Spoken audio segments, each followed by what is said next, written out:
বিদায়ের মুহূর্তগুলো সবসময় অনেক বেশি কষ্টের হয়। সেটা যদি হয় কাছের কোনো মানুষ, তাহলে তো আর অনেক বেশি কষ্ট হয়। আসসালামু আলাইকুম সবাইকে, কেমন আছেন সবাই? আশা করি সবাই অনেক ভালো আছেন।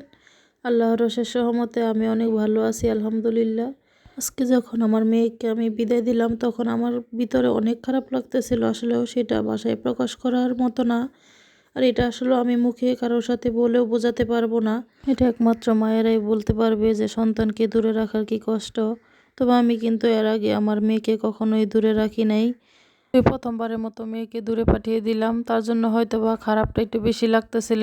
তবে দূরে পাঠানোর কারণ আছে। কারণটা হচ্ছে, আপনারা অনেকেই জানেন আমার মেয়ে কিন্তু মাদ্রাসায় পড়ালেখা করে। তো আমি কিন্তু এতদিন চেষ্টা করছি আমার কাছে রেখে পড়ালেখা করানোর জন্য। তবে এখন যেহেতু আমার মেয়ে মাশাআল্লাহ বড় হয়ে গেছে, উপরে জামাতে উঠে গেছে, তো আমার বাসার আশেপাশে আর এরকম ভালো কোনো মাদ্রাসাই নাই। আমার বাসা থেকে আরও বেশ কিছুক্ষণ দূর একটা মাদ্রাসায় আমরা যোগাযোগ করছিলাম। ওখানে হচ্ছে অনাবাসিক রাখে না, সব আবাসিক। তো আমরা ভাবলাম যে মেয়ে মানুষ যেহেতু আবাসিক রাখবো না, তার জন্যই ভাবলাম এখন কোথায় দেওয়া যায়। তো ওর বড় ফুপি হচ্ছে খুলনায় থাকে। তো আমার ননাস বলতেছিল যে আমাদের কাছে দিয়ে দে, আমাদের বাসার কাছে একেবারে একটা মাদ্রাসা আছে, খুব ভালো পড়ালেখা হয়। তো ওখানে দিয়ে দে, তাহলে আমার বাসা থেকে আসা যাওয়া করে পড়ালেখা করতে পারবে, কোনো সমস্যা হবে না। তো আমরা ভাবলাম ঠিক আছে, তাহলে যেহেতু ওইখানে পড়ালেখা ভালো হয় আর আবাসিক থাকতে হবে না, ক্লাস করে আবার বাসায় চলে আসতে পারবে। তো এই চিন্তা ভাবনা করে আসলে ও মেয়েকে বললাম, তো মেয়ে হচ্ছে রাজি হয়েছে। তো এরপরে হচ্ছে মেয়েকে পাঠিয়ে দেওয়ার জন্য সিদ্ধান্ত নিয়ে নিলাম। তো আমার মেয়ে কিন্তু তার ফুপির কাছে ভালোই থাকবে, কারণ আমার ননাসের কিন্তু কোনো মেয়ে নাই। আমার ননাসের হচ্ছে শুধু একটা ছেলে, আর আমার ননদের একটা মেয়ে, আমার একটা মেয়ে। তো আমাদের দুইটা মেয়েকেই কিন্তু আমার ননাস অনেক অনেক বেশি আদর করে। আর ওর ফুফাতো ভাই আছে একটা, তারা সবাই হচ্ছে অনেক বেশি আদর করে। এর জন্য আসলে এটা ভেবে ভালো লাগতেছিল যে আমার মেয়ে আসলে এখানে ভালোই থাকবে, কোনো সমস্যা নাই। তারপরেও মায়েদের মন তো জানেন, সব সময় সন্তানদের জন্য মানে চিন্তা লাগে বা খারাপ লাগে। সন্তানরা দূরে থাকলে মায়েদের সব সময় চিন্তা হয়, এটাই স্বাভাবিক।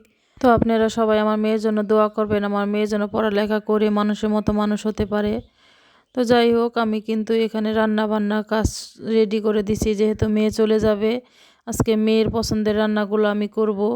তো আমার মেয়ের পছন্দ হচ্ছে মুরগির মাংস, বোনা খিচুড়ি বা পোলাও, এগুলো হচ্ছে আমার মেয়ের খুব পছন্দের খাবার। তো আজকে বলতেছিল যে যেহেতু মুরগি মাংস রান্না করব, তাহলে খিচুড়ি রান্না করার জন্য। তো আমি এখানে একটা লিয়ার মুরগি আনছে আপনাদের ভাইয়া, ওটাকে কিন্তু আমি একেবারে কেটে কুটে পরিষ্কার করে নিছি। আর মুরগির চামড়াটাও কিন্তু আমি সাথে নিয়ে নিছি, কারণ মাংসের থেকে এই চামড়াগুলাই কিন্তু খেতে অনেক বেশি ভালো লাগে। আর যেহেতু লিয়ার মুরগির চামড়া, এটা কিন্তু মুরগিটা কিন্তু আমার 2 কেজি ওজনের ছিল। তো চামড়াটাও কিন্তু অনেক বেশি মোটা, আর চামড়ার নিচে যে তেল আছে, এগুলো কিন্তু রান্না করার পরে অনেক বেশি ভালো লাগে। তার জন্য আমি চামড়া সহকারে মুরগিটা নিয়ে নিছি। তো মুরগিটা রান্না করার জন্য কিন্তু আমি এখানে পাটায় আজকে মশলাগুলো বেটে নিলাম, আদা রসুন জিরা, কারণ এগুলো যেহেতু আজকে আমি টাটকা মুরগি বাজার থেকে আনছি, তো টাটকা মশলা দিয়ে রান্না করব। আর এখানে এই যে এখন যে মশলাটা দিয়ে দিলাম তেলের ভিতরে, এটা কিন্তু আমি একটা মশলা বানাই রাখছি, মানে আদা রসুন জিরার হলুদ মরিচ লবণ ধনিয়া সব মশলা আমি একটু পানি দিয়ে পেস্ট করে তারপর রেখে দিছিলাম। তো এইভাবে করে আসলে পেস্ট করে রান্না করলে দেখা যায় বাটা মশলার স্বাদ পাওয়া যায়, আর তরকারির স্বাদও কিন্তু অনেক ভালো আসে। তো আমি এখন এই পেস্টটা এই পেঁয়াজের ভিতরে দিয়ে একটু পানি দিয়ে খুব ভালো করে কষিয়ে নিছি। আর মশলা কিন্তু খুব ভালো করে কষাতে হবে, তা নাহলে কিন্তু মশলার যে কাঁচা একটা গন্ধ আছে, সেই গন্ধটা থেকে যায়। তো আমি খুব ভালো করে মশলাটা কষিয়ে নিয়ে এখন হচ্ছে এখানে মুরগির মাংসগুলো দিয়ে দিলাম, সম্পূর্ণ মাংসটাই। তো দিয়ে আমি নেড়ে চেড়ে খুব ভালো করে নেড়ে চেড়ে তারপর ঢাকনা দিয়ে ডেকে কষিয়ে নিব। তো এই মুরগির মাংসটা কিন্তু বেশ কিছু সময় নিয়ে রান্না করতে হয়, আর কষাতেও হয় খুব ভালো করে, কারণ যেহেতু এই মুরগির মাংসটা অনেক বেশি শক্ত থাকে। তো এটা কিন্তু রান্না করতে অনেক সময় লাগে। আর এটা খুব ভালো করে কষিয়ে নিতে হয়, যাতে করে কষানোর মধ্যে মোটামুটি সিদ্ধ হতে পারে। তো আমি কিন্তু ঢাকনাটা তুললে আবার নেড়ে চেড়ে দিব। আমার মাংসের ভিতরে কিন্তু তেল উঠে গেছে, এটা এখন কষানো হয়ে গেছে। আমি এখন এটা রান্না করার জন্য পানি দিয়ে দিব। তো পানি দিয়ে এটা আমি অন্য চুলায় দিয়ে দিব, কারণ এটা কিন্তু রান্না হতে অনেক বেশি সময় লাগবে। যেহেতু বাসায় গ্যাস নাই, তো গ্যাসের খুবই অল্প পরিমাণ গ্যাস আছে, তার জন্য আমি এটা এখন গ্যাসের চুলায় দিয়ে দিব আস্তে আস্তে সিদ্ধ হওয়ার জন্য। আর এদিক থেকে আমি খিচুড়িটা বসিয়ে দিব, কারণ আমার মেয়ের কিন্তু অনেক ক্ষুধা লেগে গেছে, অলরেডি 3টার উপরে বেজে গেছে, কিন্তু গ্যাস না থাকার কারণে আসলেও রান্নাটা আমার অনেক বেশি দেরি হয়ে গেল। আর যেহেতু একা হাতে সব কিছু করতে হয়, মুরগিটা বেছে কেটে কুটে তারপরে কিন্তু আমি সব কিছু রেডি করে নিছি রান্না করার জন্য। তো এখানে খিচুড়িটা রান্না করে নিব, তার জন্য আমি এখানে কিন্তু এক এক করে সব মশলা দিয়ে দিতেছি। তো খিচুড়ির ভিতরে কিন্তু আমি সব সময় গুঁড়া মরিচটা একটু কম দেই, কারণ খিচুড়ি কিন্তু জাল খেতে আসলে আমার কাছে ভালো লাগে না। তো যাই হোক, সব মশলা দিয়ে কিন্তু আমি ভালো করে কষিয়ে নিছি। এখন এখানে আগে থেকে চাল আর ডাল ধুয়ে রাখছিলাম, ধুয়ে পানিটা খুব ভালো করে জড়িয়ে রাখছি। এখন এই চাল আর ডালটাকে মশলার ভিতরে দিয়ে তারপরে কিছুক্ষণ সময় ভেজে নিব। তো এই চাল আর ডালটাকে কিন্তু 2-1 মিনিট ভালো করে ভাজলে তাহলে কিন্তু খিচুড়িটা সবসময় ঝরঝরা হয়। তো আমি খুব ভালো করে ভেজে নিয়ে এখন খিচুড়ির ভিতর পানিটা দিয়ে দিলাম, দিয়ে একটু নেড়ে চেড়ে এখন ঢাকনা দিয়ে ঢেকে দেব।